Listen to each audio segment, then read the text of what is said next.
न्याय की तलाश में आज जब लाल झंडे लेकर सड़कों पर उतरे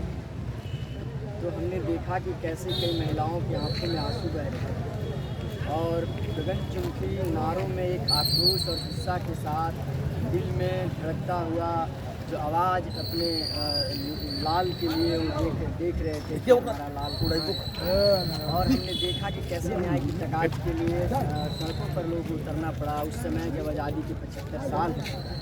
आज़ादी के 75 साल के बावजूद भी हम देख रहे हैं कि न्याय के लिए लोगों को सड़कों पर उतरना पड़ रहा है। और हम देख रहे हैं कि संसद के अंदर जिस संसद के अंदर डॉक्टर भीमराव अंबेडकर को अपमान किया गया देश के गृह मंत्री अमित शाह के द्वारा, जिन्होंने देश को संविधान और लोकतंत्र दिया, जिसके बुनियाद पर आज हमारा देश खड़ा है, जिसके तहत हम बात करते हैं कि देश की धर्मनिरपेक्षता होगा, लोग को सामाजिक न्याय की बात होती है, जिसमें कानून राज की बात होती है। लेकिन हम देख रहे हैं कि संसद के अंदर दलित व्यक्ति जिन्होंने पूरे समाज को एक नया कानून दिया, एक संविधान दिया, देश के लिए एक नया रास्ता दिखाया, उसको एक अपमान कर रहा है। हम देख रहे हैं कि इस अपमान के खिलाफ लोग पूरे देश भर में सड़कों पर उतरे। तो ये सिर्फ सड़कों पर उतरने की बात नहीं, लोग उतरेंगे क्योंकि लोग हम देख रहे हैं कि जो व्यवस्था है वो व्यवस्था धीरे धीरे खत्म होती जा रही है। जो इन्होंने अम्बेडकर ने उसी समय बोला था कि अगर इस देश को अगर हिंदू राष्ट्र बनाया जाएगा तो उसमें दलित और आदिवासियों की जगह कहाँ हो।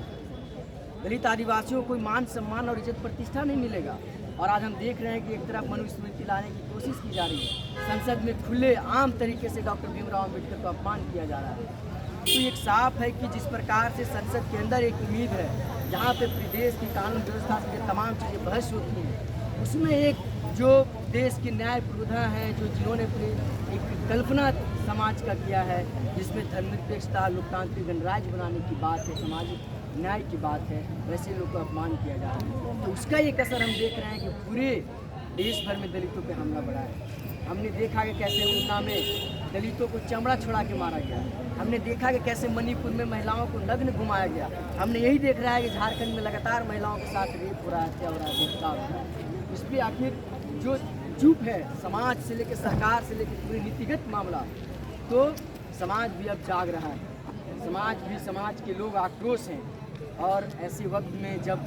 एक तरफ मोदी सरकार बोलती है कि बेटी पढ़ाओ बेटी बचाओ के नारा देती है, दूसरी तरफ हेमंत सरकार मैया सम्मान योजना देकर महिलाओं के मान सम्मान की बात करते हैं, उस दौर में लड़कियों के लगातार बलात्कार की घटनाएं आ रही है, उस दौर में महिलाओं के साथ रेप की घटनाएं आ रही है, उस दौर में बालिकाओं के साथ छेड़खानी का घटना आ रहा है, उस दौर में आप देखेंगे कि सेंट्रल यूनिवर्सिटी ऑफ झारखंड में जो ऐसे लड़कियों के साथ छेड़खानी का मामला आता है। और एक तरीके से छेड़खानी का एक अलग मामला है। लेकिन आप दूसरी तरफ देखेंगे कि दलितों पे, अल्पसंख्यकों पे, आदिवासियों पे लगातार जो हमला बढ़ रहा है, ये कोई हमला ऐसे नहीं बढ़ रहा है। ये बिल्कुल भाजपा ने जब से सत्ता इस देश में मोदी ने संभाला है, उसके बाद से हम देख रहे हैं कि लगातार ये जो लगातार हमला हो रहा है, और ये हमला का बल, हमला का जो सह है वो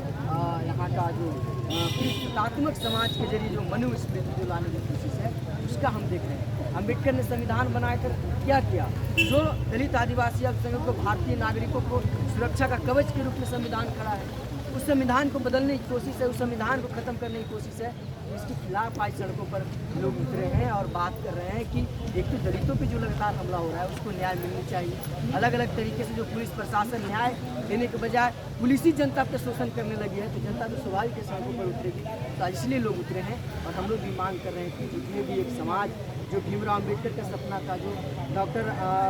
आपका भगत सिंह का जो सपना था, सावित्रीबाई फुले का सपना था, पेरियार का जो सपना था, यहाँ जो जितने सामाजिक योद्धा रहे हैं उनका जो सपना था, जो आज़ादी की लड़ाई में